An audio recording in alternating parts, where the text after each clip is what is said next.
What is your purpose here on earth? What is your soul asking you to do and live?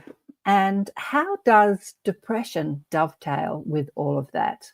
Today on Elevate, Kristin, Mismash, and I are going to discuss that and more. Stay tuned.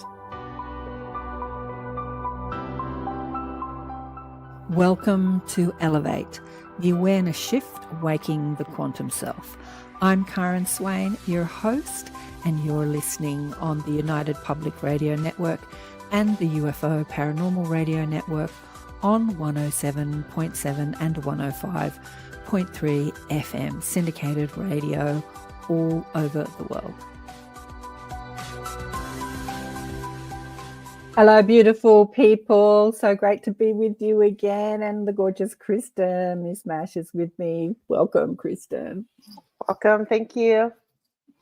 I'm your host, KAren Swain, and I'm the host of ATP Media, Accentuate the Positive Media. We do that on a Sunday evening, afternoon in the States, Monday morning down under. And we've been doing this Elevate show. I think this is the 9th week, actually, 9 weeks. Already? So it's a new show. Yeah, it goes quickly, doesn't it? Caroline, Ida Roller, and Kristin join me sometimes, but Caroline's busy at the moment, so she's not coming on. She's got a lot on her plate, actually, because she also does 2 shows. Maybe she'll come on another time. But yeah, I invite friends. I've got somebody else, another friend coming on, not next week, the week after. Yeah, I just invite people to come on. We have a bit of a chat about this, that, and the other. On that show, why have I gone blank on her name? It'll come to me in a minute. We're going to talk about collapsing timelines. And I'm like, ooh, that's a good topic. I know I said to her, what do you want to talk about? Let's talk about collapsing timelines. But today we're talking about purpose, soul plan, and depression. It came up because of the conversation I had. Did you hear the conversation I had with Brandon Thomas last week or this week? I didn't get to. I started it, but I've just been busy myself, so I wanted to. Well, we talked about his, hey, Kat, how are you, darling one?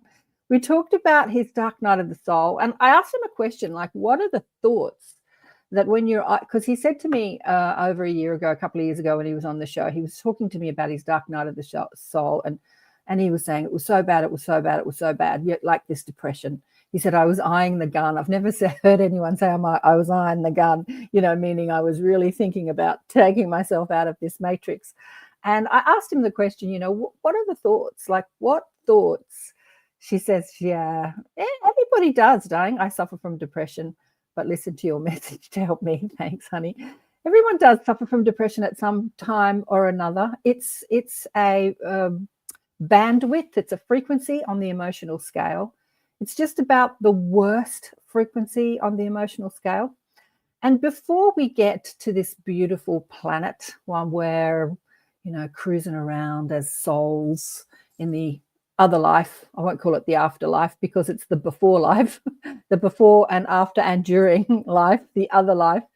We make a plan. What do I want to experience while I'm physically focused and bumping up against contrast and allowing myself to feel separate to my source? Like, what is my intention? What do I want to experience? What do I want to do while I'm down there? That we make a plan. And depression being the lowest form on the emotional scale, where you're eyeing the gun and saying, okay, I'm out of here, I don't want to be here anymore, is an indication that you're not on your soul plan.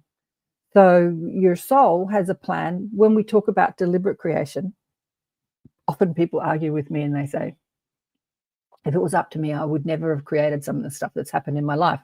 So therefore, I'm a victim to what happens to me. I didn't create it.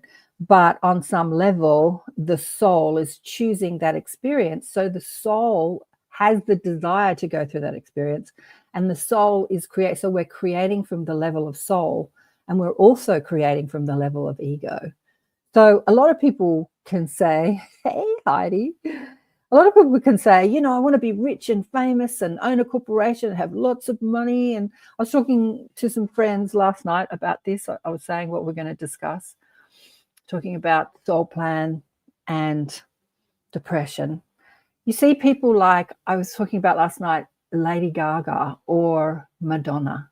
people that have reached the pinnacle, the peak of success, all the things that we think we want in this life, like especially with Madonna and Lady Gaga, because they have explored creativity in ways that some of us could never do, like so bold and brave and out there, Right. and Yeah. and just having fun. And you couldn't imagine that these people could be depressed or upset in any way. Sure, they get angry, we all get angry, or get frustrated and all that sort of thing, but then they come out and they say, I've been depressed for years. And you go, what? Yeah. Like, you've got all the money in the world, all the success in the world.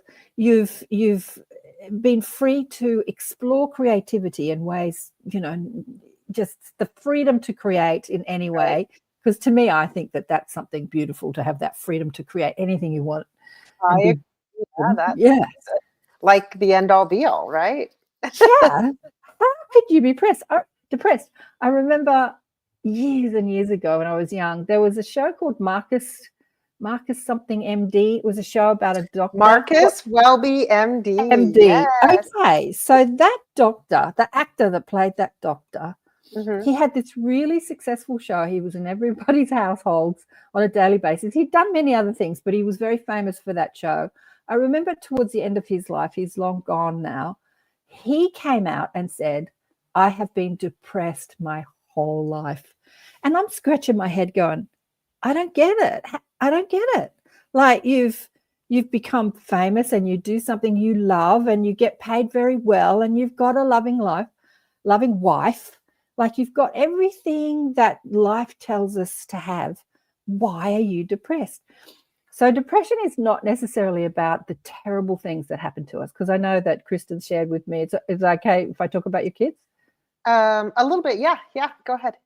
Well, your husband left the planet, God, did you say 6 years ago now? I can't It's believe it seems been like 6 years. Uh-huh. yeah, like it seems like yesterday. And they've not really been that happy since that happened. So they're pinpointing an event and they're using that event. Hello from Canada. Hey, Marcus Welby. Did you watch that show too, Shirley? They're pinpointing an event and making that the event the reason that I feel bad. But usually that's not the reason. It can start off a spiral. Like when I was talking to Brandon last week, I said, what were the thoughts that you were thinking? And he said there was just like this cascade of the thoughts, this spiraling out of control thoughts. So he didn't give me the thought themselves, but he was just saying that they were just cascading and spiraling. And how that's connected to your soul plan is that we come in with guidance. We have a plan. Our soul says, I'm going to create this in this lifetime, and I'm going to learn about this. I'm going to learn about love, and I'm going to learn about acceptance, and I'm going to learn about forgiveness, or I'm going to learn about helping others, or I'm going to learn about being a spiritual teacher, or I'm a volunteer, a starseed. I'm going to teach people about life across the cosmos. I'm going to do this. We have a plan. Right. And then we have this sat nav, this guidance outside of, okay, they're saying not outside, they're correcting me, not outside of, but included with the inspiration from our team, our spiritual teams, including our soul and our higher self, that is guiding us towards that plan, to staying on that path. And that's our emotional guidance system. So the happier and the more blissful you feel, the more ecstatic and joyful you feel, the more turned on, excited, lit up you feel. That's the guidance saying you are on the path that you said you came to do. You're on it. And the more awful you feel is your guidance feedback telling you you're off the path. So depression and purpose, or depression and being on your soul plan, are completely tied up together. So maybe you're rich and famous and doing what you love. I remember thinking about this when I was young, wanting to know who I am and what I'm doing here. And creativity was something that turned me on. I wanted to paint, I wanted to design, I wanted to make movies. I worked in the film industry. I wanted to cook. Like, creativity was my passion. I had a shop for a while. And it was interesting, when I had the shop, I was indulging a passion of mine for creativity and homewares and furniture and gifts. And I was completely bored. Really? Absolutely. Not bored all the time, because I was busy running a business, but I just never felt like it was it. Like I never felt like it was what I So was here to do, even though I was indulging a passion. Like I was enjoying buying the stuff and creating these little sort of mini, looks inside the shop. It was a really big shop. But when people said, "What do you do?" and I go, "I'm a retailer. I own a shop. I have a design shop. I'm a designer." Every time it flew out of my mouth, it was like, "That's not who you are. Oh, That's not who you are." interesting. Yeah. Yeah. So you can indulge a passion thinking that will bring you the joy that you're seeking, but is it your sole plan? So there's a lot of things that I have done and wanted to do in this lifetime. And, when I realized that I've got the guidance talking to me, the mob talking to me, when I asked them, like architecture is something that I've often said, next time I'm going to come in as an architect because I love architecture. And they said, "You've Right. already done that. You've already done that." So a lot of the things that you're passionate about in this lifetime could be something you've already done in a past life, Mm-hmm. and you will hold that it still excites you, but it's not necessarily the plan for this life. Yeah, I can see that. I can Yeah. see that. Yeah. You're bringing me to question. So, um, because I can feel for myself that when I'm off track or off my plan, it's like, let's say my plan is a path. And when I'm off that path, I'm bumping up the sides of, the roadway or the wall if it's a hallway, and it hurts, right? So it can hurt my body and it can make me not feel great. And I do experience that. But then when I am doing something and I know that I'm doing something that I'm here to do or that is in alignment, I mean, I feel really good and I don't feel that physical ouch or pain or uncomfortableness. And so I can see that. And there is depression that's like situational depression. So I feel like my grief is a form of depression when it latches onto me from losing my husband.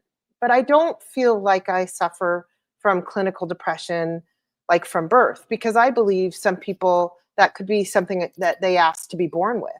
And I do feel like some people have that. With my children, things that I know now that I thought were personality quirks when they were little, once their dad passed away, those things heightened. And then I realized, oh, those are forms of depression in a child. So I do think that there are different levels of it. And I think I get more situationally depressed, if you will. But I don't Yeah. suffer that major, thing. But then I also think about those fears that we talked about with the team books Yeah. and those vibrational spheres. And it's, am I going to latch onto that sphere today? How am I going Right. to detach from that? And then have I created, this big depression monster that I want to be with? No. So I do think of it more in those terms for Yeah. myself, you know. Depression is always a story about self. It's Okay. never a story about what's happening in the world. You can be upset about what's happening in the world. Like I have a lot of Jewish people, friends in my community, and I was Hmm. hanging out with some people last night. And what happened 2 years ago on October 7th that continues to unfold across the world stage is something that Yep. they all get very upset about. They don't necessarily agree with, a lot of them are from Israel. They don't agree with what the government are doing in Right. Israel. And then they're getting a lot of pushback here, that a lot of anti-Semitic, and there's a lot of situational upset. But that's not depression. Like you can see atrocities across the world and you can be upset. But depression is always a story about me. It's like Okay. who I think I am. It's always I'm like I shared this with Brandon on the show this week. When I broke up with my second husband for the first time, we had a break. We had 8 years together. So after 4 years, we had a big fight and I told him to F off and he did. And so we broke up. And I went into this depression and I thought it was about him. I thought it was all about him and wanting him back. And so I was doing the work of Byron Katie on myself, judging my challenging my stressful thoughts. So my stressful thought was, I want my husband back and he's not coming back. Like, is it true? Do you really want? And it wasn't working on me, because that wasn't the thought that was depressing me. A friend of mine, I was living up on the Northern Beaches, like an hour away from where I grew up. And a friend came up to see me, and she never used to come up to see me because we get so damn lazy, don't we? People move an hour away and it's like you never see them again. So she came up to see me and we went for a walk. And I remember she said something to me. She's like, Swainy, you've been through so much trauma in your life. She said, Swainy, she calls me Swain. And she said, and you always know how to pull yourself out of it, but you're not pulling yourself out of this. Like, what's going on? And I'm like, yeah, right. I'm like, this has really got me. But the thought was not, I want my husband back. The thought was, I'm a failure. And then that thought cascaded into, if I'm a failure, then I can't help anybody else. So my soul plan in this lifetime is to come in to be a teacher. When I was 12, a lady that was the nanny to my stepmom and dad read my palm and told me I was going to be a teacher. And I ran to my rooms crying and screaming because I thought that was the most depressing news. You could tell a dyslexic kid that she was going to be a teacher. But I soon realized what she meant many, many years later, not teaching math or spelling or geography, but teaching people to reconnect to their own power, empowering people more than teaching. Teacher is a generic word, but if I can't empower people, if I can't help people because I'm beating up on myself for being a failure, then I'm going directly against my soul plan, which said you're going to come in and do this. This is the plan, man. This is your purpose here on earth. And so that depression just gripped me. And then I did the work on that thought, I'm a failure. Is it true? And, can you absolutely know it's true? Who would you be without that thought? The work of Byron Katie. And it was like, it's not just because you break up with a relationship doesn't mean you're a failure. No, it means, like we talked about with Brandon, he says, don't use the word failure, use the word feedback. You're creating more feedback. Was that what it was? I'll have to listen back to the show. And it's like I'm learning from this. And the most powerful lesson from that breakup was exactly this. It was like finding the thought that is really the cause of your depression. Like, you can blame it on the death of a loved one. You can blame it on this. You can blame it on your husband leaving. You can blame it on having no money. You can blame it on being out of weight. You can blame it on, being sick. You can blame it on your circumstances of your life. But really, it's what are you telling yourself about yourself? So often when, here's one, especially for like when we talk about deliberate creation, we talk about, it's easy to be a creator. We just be happy. And then we're not happy. And now we're beating up on ourselves for not being happy. I should know better. I should be happy. I was doing that to myself today. This morning I was. And my friend was laughing at me like, you know better, because he's a light worker too, right? Right. But anyway. And then you say, I should know better. I should know better. And then you beat up your, I'm a failure. I'm not good at this. I should know better. I know better than this. So it's always depression. It's always about who you believe you are in that moment. Okay. Always. Like, you're telling yourself a story. It's not, and the story so bumps up against the truth of who you are. You are infinite, genius, creative potential. You are infinite intelligence. You are an extension of source energy. You are God incarnate on earth, right? Yeah. So when you tell yourself you're anything less than that, then your guidance system says, not true, not true. Are you listening to what you're saying? Not true, not true. Listen to what you're thinking. Listen to and then it gets so loud that it's like depression, and I'm on the gun because I want to get out of here. And so that desire to want to unalive yourself, as some people say, I think it's hilarious. Censorship. Well, because I think the censorship, kicks in there. That desire to want to unalive yourself is actually the desire to want to return to love, because in your subconscious knowing, that when you do unalive yourself, you get out of the frequency that you've created and the vibrational sphere that you're tapped into. Like, you drop all the negativity because you return to love, usually most people. And there's that inner knowing that, you know, wanting to unalive yourself will get you there. Now, something Kat said, I want to go back. Yeah. I agree lately. No, where is it? Where is it? Something Kat said. No, I've lost it. I realize that I don't need money. That's not it. Is it that she'd rather spend my energy on love? Is that the... I realize that I don't need money. I need love. That's it. Yes. Yeah. Oh, good. I realize I don't need money. I need love. I've been waiting for true love. I want to be loved before I die. Uh-oh. Are you going to call her out on that one? I'm going to call her out on This is a big thing. Yeah, it is big. This is what depresses a lot of people, feeling unloved. I was with a friend last night who's the most incredible light worker. She's a musician. She puts on festivals. She puts on events. She's like really active in the conscious community, but she's always in trauma. Like she's always in drama and always in trauma.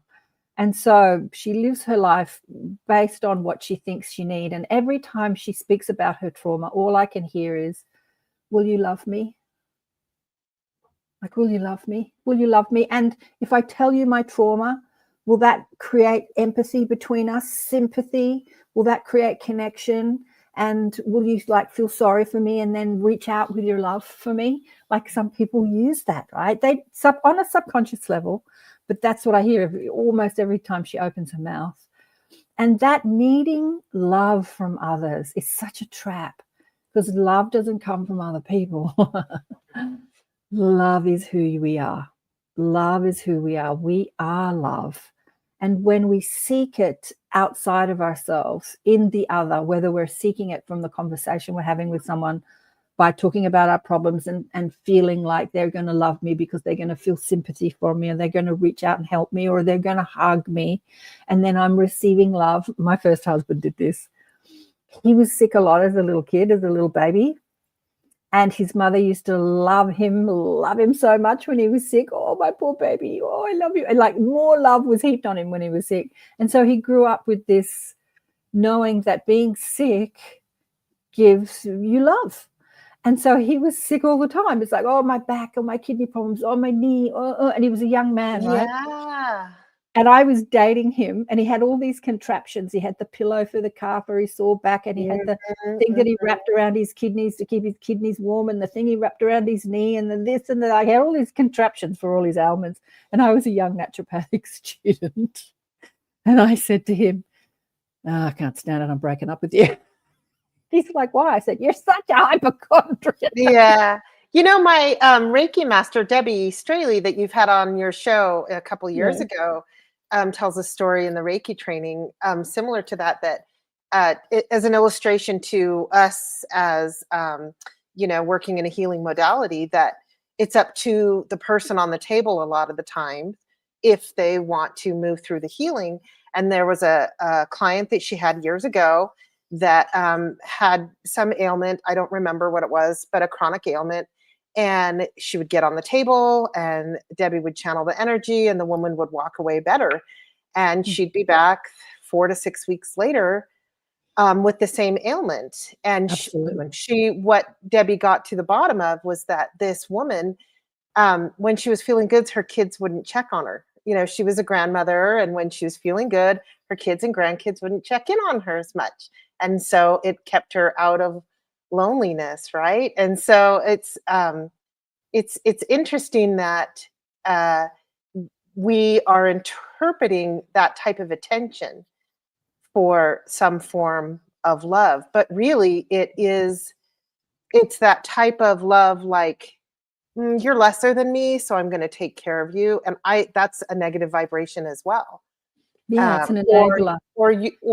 Or I see you as lesser than me, so I'm going to take care of you. Exactly. You know, like, exactly. And so, yeah, it's a delicate dance. I met Louise Hay when she was out here many years ago, who started Hay House. She was in her 80s then. It was towards the end of her life. And we were at a book launch, which I organized for Neil Donald Walsh at a bookshop in the city, in a big book, New Age bookshop in the city. And there was a lot of people, and it's not really set up for events. It's a bookshop, but they kind of cleared a little space where he could talk. And there was a lot of people standing around because there were no chairs or anything. Anyway, she was standing there, and somebody offered her a chair, and she said, no, I'm fine. I'm fine. These legs work. I can stand on them. And I remember, her that mindset of, don't look at me as old and like I need a chair.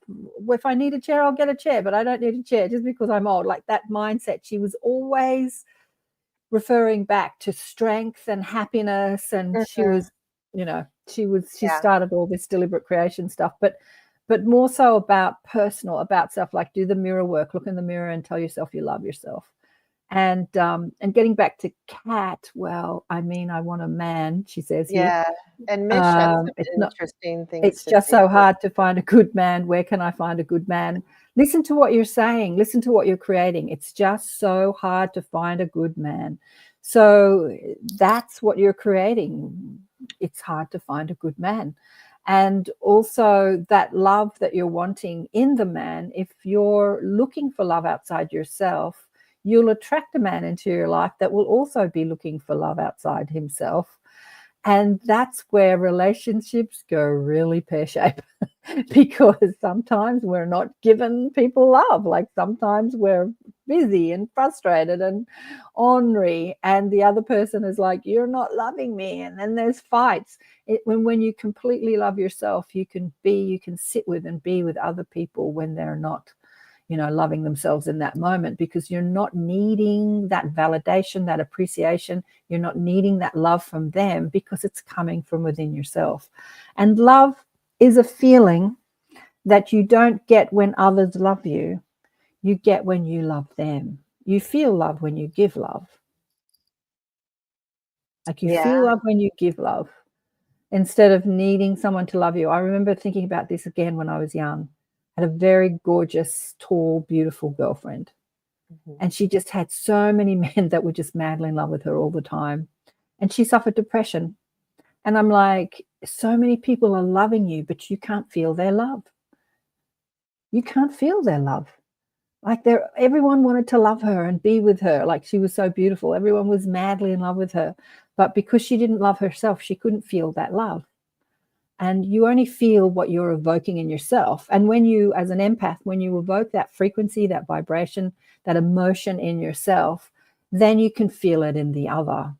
So you can feel someone's love because it's a vibrational match to the love you're feeling for yourself, or the love you're feeling for life, or the universe, or just tapping into that love of who you are. I think the word love is a word that's completely misunderstood. G'day, Mish, how are you? I so struggle, she says. What else is she saying here, Kristin? I struggle with this. I feel like I'm a good person. Here we go. However, since my parents have passed, my whole family have shunned me. Relatives have passed, and not one family member has told me. Well, you have to think what is family to you, and who is your family, and not everybody in my family, they're not all I like to say my person. They're not my people always. They are not into the spirituality I'm into, the same movies and things I'm into, and I have to go, am I going to keep trying to fit their box?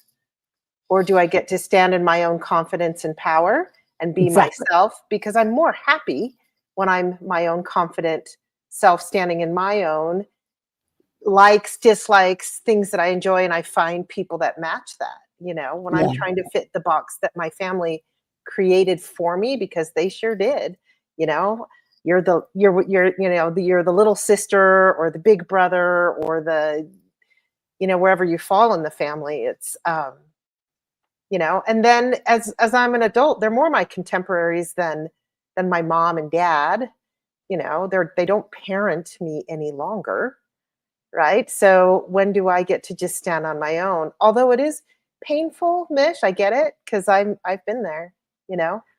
I'm going to go back to soul purpose. I'm going to go back to soul purpose. Yeah. So sometimes we choose a life because we're wanting to understand strength. So when we're in unity consciousness, we're unified. We're all one. We're all pure positive energy, and we can't pull out these aspects and really explore aspects of strength or courage or forgiveness, this is when we incarnate into an earth experience to experience those frequencies and really, dissect them and experience them and dive into them. And sometimes people come into this life because they really want to explore courage and the freedom to be who you are outside of the norm. And that can happen in the, gay community, the trans community, can happen with creative people. Like, as I talked about, Lady Gaga, and before her was Madonna, who was like breaking all the boundaries and being, creatively who they wanted to be in that moment and really exploring that creativity. That's why you couldn't imagine that they'd come out and say, yeah, I suffer with depression and I take a slew of pills. Like when Lady Gaga said that, I was like, what? Because they're breaking on that, exploring that part of life. And sometimes your soul plan is to do that. And often in the light workers community, we stand up for our beliefs, and our friends and our family shun us because they're not on board. But that purpose is, can you still love them? I did this the other day recently for my birthday. So I had a fight because my family think I'm crazy too. They put up with me and then they stopped putting up with me, some of them. And my, Catholic, very staunch Catholic sister-in-law stopped talking to me a few years ago because I had a fight with my brother. My brother's fine with it, but she's not fine with it. But dutifully, she'll send me a text on my birthday, happy birthday, out of duty, not out of love. Right. So I rang her, and they were in the car, and you heard the both of them. They answered the phone, and they were whispering with each other. She's called. Why do you think she's called? She's called. And I'm like, I can hear you guys. And my brother answered the phone, not my sister-in-law. I said, why are you answering Kate's phone? And he goes, oh, because we're in the car. And so I just had this normal conversation with them like nothing happened. She's holding the resentment. She's holding the I don't want to talk to you. I don't believe in who you are. And she's holding all that BS, but I'm not. And so like, how have you been? Like, just talk to them normally. And, so your family doesn't want to talk to you. But does that mean you don't talk to them?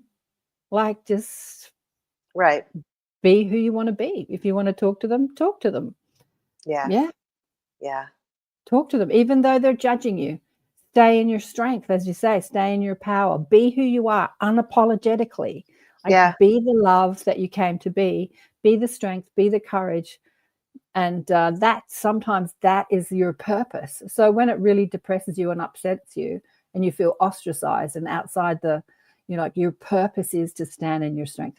This is something about Charlie Kirk. We were talking about Charlie Kirk last night too.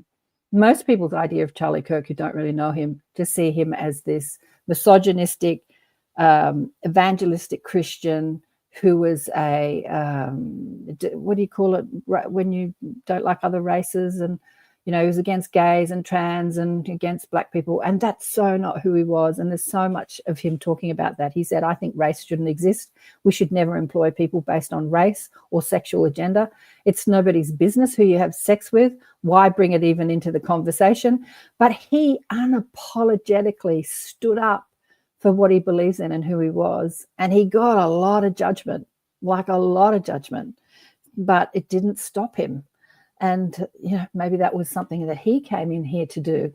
Something that he said to me in the afterlife was that, can you stand up for what you believe in and still have conversations with people or debates with people who staunchly don't believe in what you believe in? So this is like our family. We might believe in the afterlife and spirit guides and ETs, and our family might say, you're crazy. I'm a Christian or I'm a Catholic. We don't believe in reincarnation, and we don't, and aliens are the demonic devil. You could have really different of opinion, but can you still maintain that unity and connection and conversation inside difference of opinion? You said a word a few minutes ago that I had a conversation with a really good friend over yesterday, and you said judgment, and I feel that judgment is also a incredibly low vibration. And she had this insight or inspirational thought that, judgment in any form isn't good. Even if I'm looking at somebody like Lady Gaga or an ascended master, and I'm judging, I'm placing judgment that they're so much better than me. Well, then that's lowering myself. Mhm. Or if I'm judging that I'm better than somebody else, that's putting myself on a pedestal and judging them that they're lower than me. And so Yeah. judgment of all forms, right? And so when I do think about those in my extended family that, ostracize me, or, I'm tired of all her BS or whatever they Yeah. say, I just go, okay, that, it's funny Yeah. that offends you or bothers you, and you get to have that. I love you for you anyway, and I Yeah. have to find love in my heart and let it go, and not allow that to latch on to me. Because, when it comes to depression, I had an experience, and I found out that there was some extended family members talking a bunch of crap about me. And I found out later, and I found out what time it was at. And just so happens that at that same time, I got an incredible migraine out of nowhere that wouldn't go away. And a few weeks later, same thing happened, and one of those family members had come to my house when I wasn't there. Oh, And wow. and so it was like a validation that, it can affect, it can have an ongoing effect, those kind of judgments, or those kinds of things. And so it's my choice what I do when that comes, right? So do I disconnect? Do I let them go? What do I do with that? Right? Is my Well, choice. well, the person that's judging, the person that's criticizing, the person that's holding the upset is the person in pain. Right. That's the person who needs the healing. Hmm. What we do is when people judge us or are angry at us, like, we ignore them. I'm never going to talk to that person. We push them out of our life because we say, you're causing me pain. You're upset. Your judgment is causing me pain. But as Byron Katie says, nobody can ever upset you. That's my job. I mean, as I said, depression is a conversation of the thoughts about me. So when Right. somebody else is judging you, you're only upset when you believe what they say or you start judging them. Yep. And that's where I think judgment brings in so many of these negative things that we deal with. Depression, if I'm accepting their judgment, oh my gosh, I can't believe they say that about me. They don't even know me. And why would they say that? And, or am I what they're saying? Am I this horrible, whatever, no, I have to know myself better than they know Yeah. me. And who knows me better than me? Yeah, Right. exactly. Yeah. It's like we can say, what are you talking about? I'm God. Reincarnated. I'm God. I'm love. I'm here to, like, I think it was Kat said, or was it Mish said, I know I'm a good person. Of course, we're all good people. We're all love. The matrix to life and afterlife and beyond is love. Remember we had Nancy Rhines on the show. Years ago. Yeah. Nancy Rhines was hit by a truck. She was my first NDE, one of the first YouTube videos I did on the show. And I totally messed up the text. So at the beginning of the show is all, and anyway, that got 60,000 views in the first 6 months, and 10 years later, it's still at 60,000 views. Wow. It's like YouTube decided to show it to 60,000 people and then stop showing it to people. Anyway, Nancy's been all over the place. She's had millions and millions and Yeah, I've millions of met views her. Yeah. with her Beautiful. story. And she was talking about the matrix, the architecture, the feeling of the afterlife, like what it's made of. Hmm. And the only word that she could come close to describing what she was experiencing was love. It's like it's made of love, and so are we. We are love.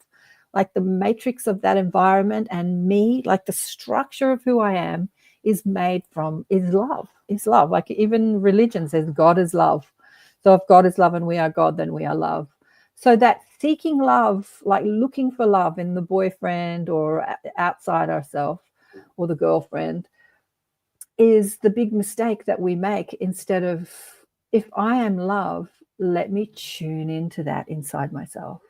And when you really practice tuning into the essence, the source, the stream, the consciousness of who we really are, of who you really are, then that knowing and living that knowing means that people can say anything about you and it never rocks you, because you understand, like this is what Byron Katie did when she had her epiphany, her awakening.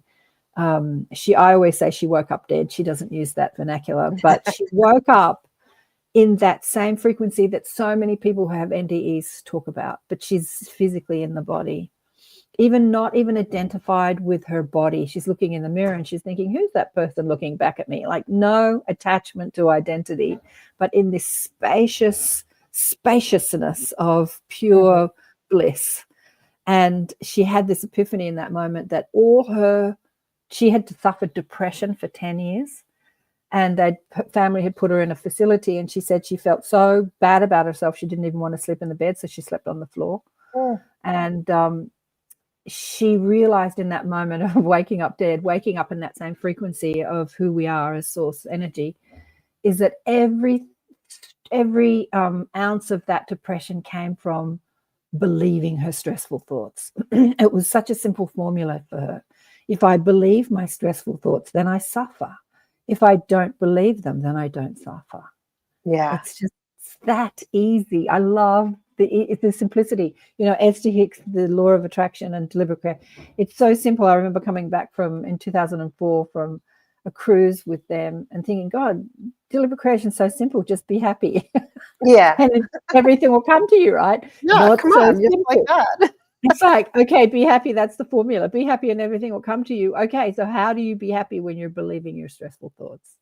And so challenging those stressful thoughts. And this is what I practice. And this is what I was practicing during that time of my breakup, the first breakup with my second husband. I was practicing the stressful thought. I thought that was taking me down was I want my husband back.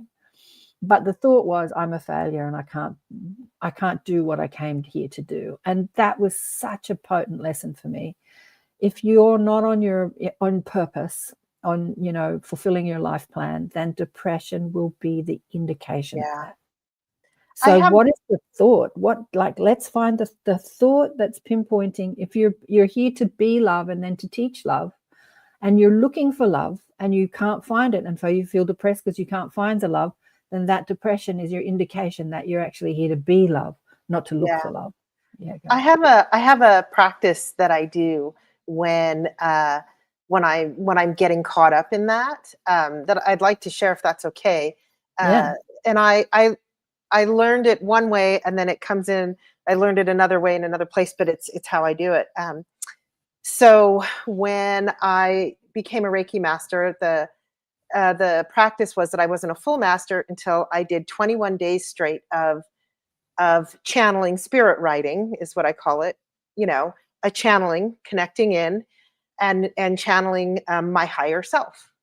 And what message does my higher self have for me today? And I had to do it 21 days in a row, and then I had completed the training. But a couple years later, I've learned another practice that is so similar. And I was in some group meditation kind of thing, and the facilitator said, there's this thing in the Elizabeth Gilbert book. I don't remember which one, but she does a similar thing where she says she gets out pen and paper and she meditates or connects in or what have you, and says, what would love have me know today? And when I do that practice, I know that my heart brain, my love, that connects me to love, source, the love of myself. And I get the message from myself to myself that is telling the truth. What does love have to teach me today? And it is myself, and it is my love, and it is me. But I can, because I'm already caught up in that spiral, stepping away from it and having a conversation basically with myself, but my higher self or that love, that works for me. And I just write it out, and I often don't even read it again, but I'll read through it and I'll be like, yeah, there you go. That's what it is. That's what's catching me up. And it, what would love have me know today? I love it. What would love do now? In the Conversation with God books, God through Neil asks us to, what would love do now? What would love say now? What would love have me know today? I love that, because, last time when we were talking about Jesus, Sananda, Yeshua. When I hear the Christian, dogma, the Christian stuff, when they say Christ says this and Christ is the only way, and I want to swap out the word Christ for love, because Christ is a person and he lives outside yourself, and he died 2,000 years ago. Like, he's a dude, right? But he came as a teacher of love. He came to remind us that we are love. And not that they're wrong in what they're saying, like Christ is love and Christ says this, and I put my faith in Christ and I'm now a believer of Christ. Like, why can't we put your faith in love and be a believer of love? Love is such a better word than Christ, because Christ is the person and love is you. Love is us. Love is me. Like, love is who we are. So when you say I put my faith in love, then I put my faith in myself. Yeah. Yeah. Anyway, I wanted to say that to Charlie when he was alive. It's no fun saying it to someone who's already passed over, because they know that. It's kind of no fun. It's like when I feel my hubby. No debate. It's when I feel my hubby around. I only feel the good parts of him. I don't feel about the parts about that used to make me mad or drive me nuts. Like, exactly. And you can't have the debate with them when they're in the afterlife. They're going to agree with everything. Yeah, because they're like, "What? I just love you, and you're beautiful." And I'm like, "Well, what about that time you were mad at me?" Because they don't live in that. They don't live in that. So we haven't done a station ID break. Okay, so you're listening to KAren Swain and Kristin Mismash. We are on Elevate on the United Public Radio Network and the UFO Paranormal Radio Network on 107.7 and 105.3 FM. And today we're talking about soul plan. What is your soul plan? So how do you define your soul plan? What is your purpose for being alive? Like, what's the purpose of your life? And how does depression dovetail with that? And we discussed how we have an emotional guidance system. So the more excited and ecstatic you feel, then that's your emotional guidance system saying you're fulfilling your soul plan, or you're on the path. And then the more depressed you feel, that's an indication that you're telling yourself something that you're not, and that you're not on your soul path. So we all come into this world of contrast and polarity and opposites to dive through the contrast. Like, we challenge ourselves. Can I really explore the denser realms, the denser energies, and still remember that I come from love? And that's the challenge I give myself when I have a physical earth life experience. And some of us just get so stuck in the dense energies that they completely forget their love, and then they challenge themselves again. Oh, I forgot. Can I remember next time? Can I remember next time? Can I explore the denser energies but still remember that I am love?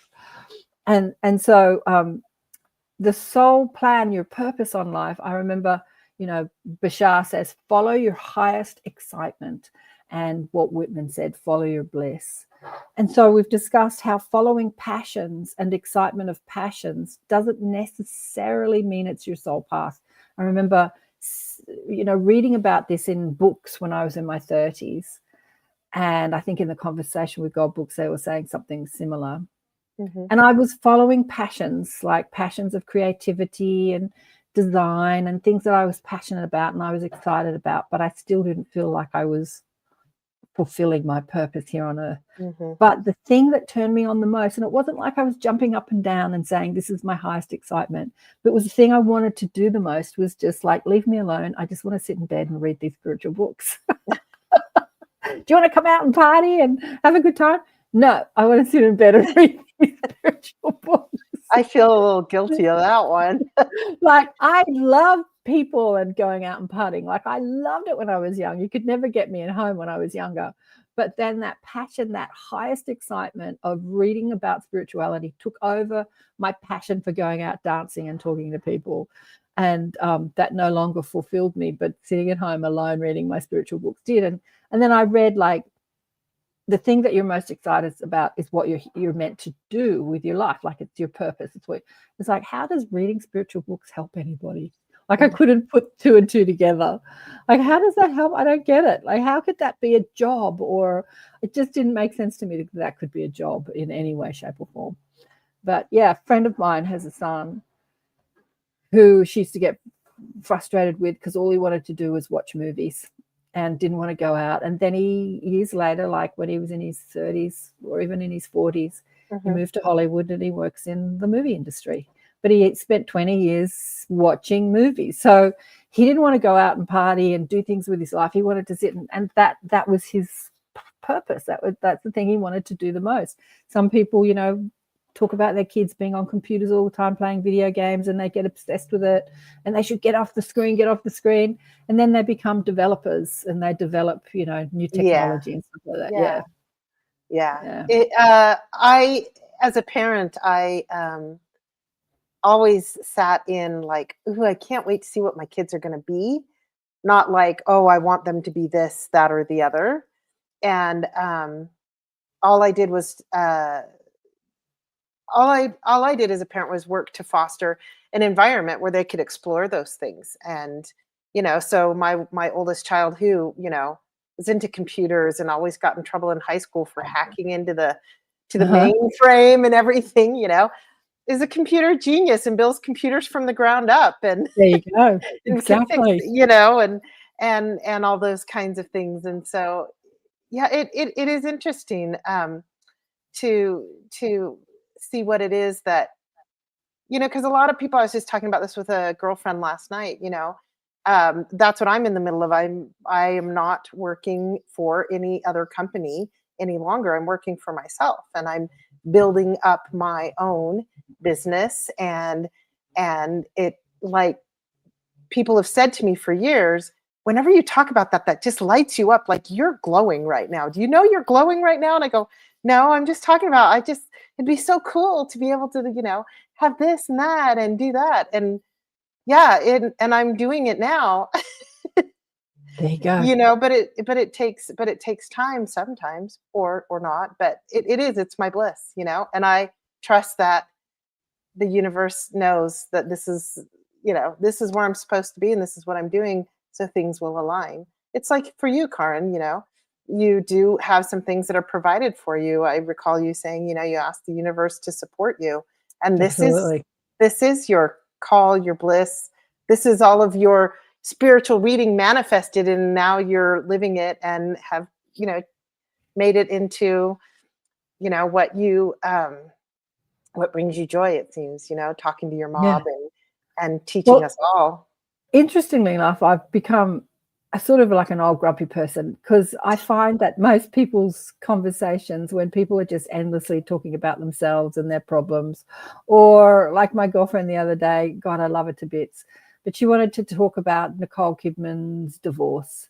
And I'm like, really? That's what you want to talk about? Like, I don't want to talk about that shit. Like, I get really impatient with people wanting to talk about crap. I do.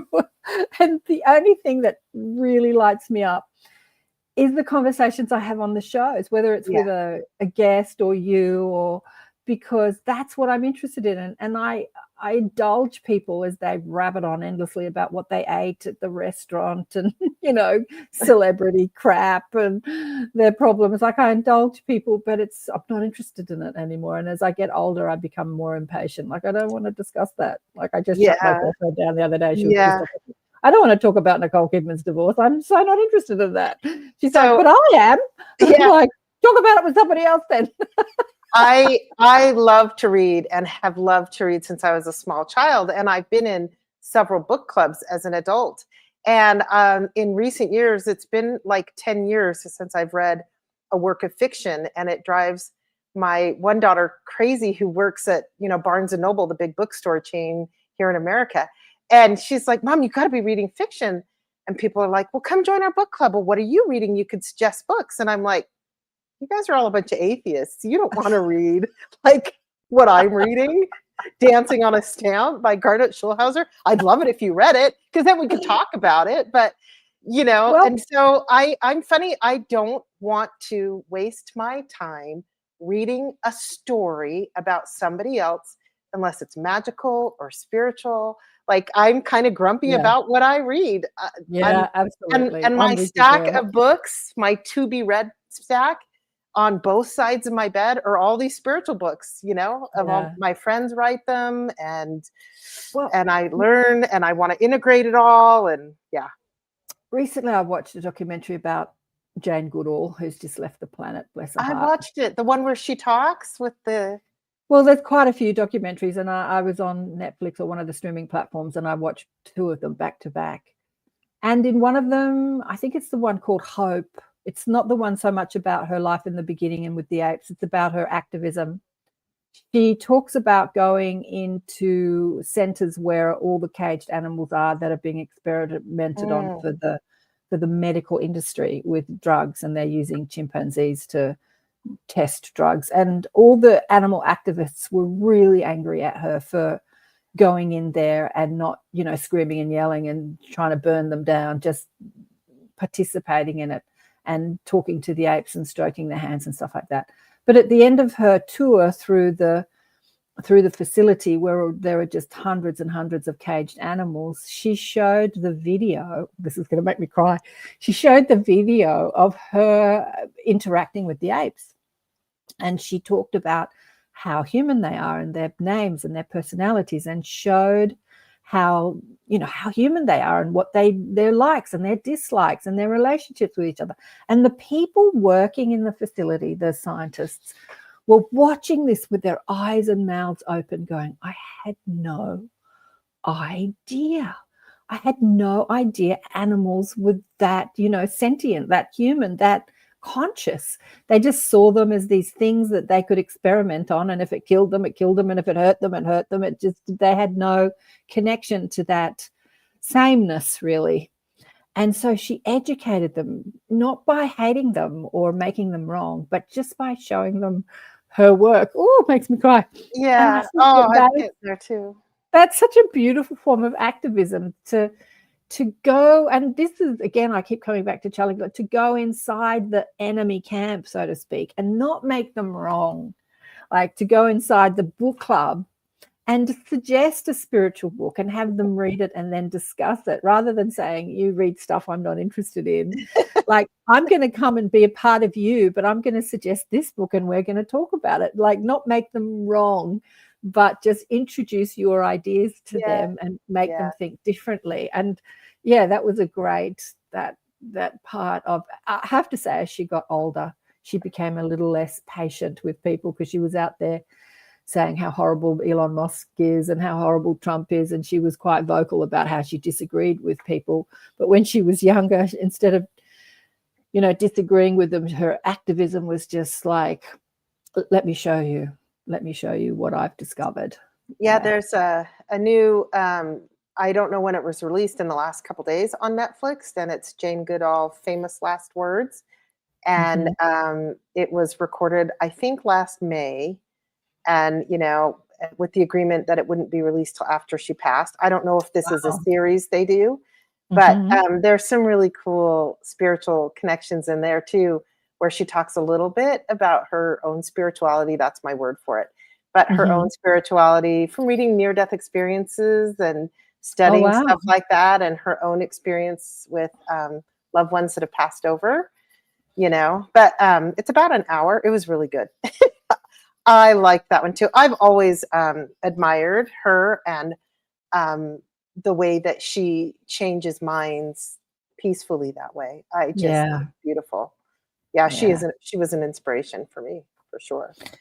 So for those people listening to this, what is your soul purpose? What is the thing that lights you up the most? It's not like you jump up and down and scream and yell about it, but it's the thing you want to do the most. For some people, that's music. For some people, I remember a girlfriend, when we were young, our generation was like, we're not going to get married and be chained to a kitchen sink. We're independent women. We're going to have careers and make our own money. That was definitely me and my girlfriends. And one of my girlfriends who felt like that, when she got married and had kids, she was like, my purpose on life is to be a mother. Like, I'm interested. She's an intellect. She went to university, came from a highly intellectual family. But she got a job as a librarian, and she's been there for like 30 years and raised her family. But she knew once she had children, that was her purpose, that she was here to be a mother. And even though she was highly intellectual, her mother, interestingly enough, is so interesting. I'm a kid. I'm in the kitchen washing the dishes one day after having dinner. It was a conservative Catholic family, and her mother opened up, as many people do, to me, even when I was a child, this is a stoic woman that really said nothing. When I say said nothing, you know, she was an intellect. And she said to me, just the two of us in the kitchen one day, I never wanted to be a mother. I looked at her and she's got like 6 kids, 8 kids. I'm like, you didn't? She said, no, I wanted to have a career when I was young, and I wanted to, you know, further my intellectual studies, but that wasn't, you know, for women of our generation, that wasn't done. And so I settled for getting married and having children, but I never really wanted it. And so this woman is opening up to this child, telling me this is not what she wanted. Oh, we've run out of time. So she didn't follow her soul path. She did what, but she did bring beautiful children into the world. But wait, can't she follow her soul path after having children? See? Yeah, she did. She was a big member. Because that's what I'm doing. Come on. Exactly. She was a big member of the Art Gallery of New South Wales. She was on the board, and she did a lot of her things. She wanted to be an architect. She wanted to pursue that. And I think, did one of her kids become an architect? I can't remember. One became a doctor, one a lawyer, you know, they're all different. They're all very academic. We've run out of time. Thanks, everyone. Passion. What are you saying, Shirley? Passion versus obsession. Obsessed. Passionate versus obsessed. Yeah. I seem to be obsessed about saving seeds. Saving, loving and sprouting seeds. There you go.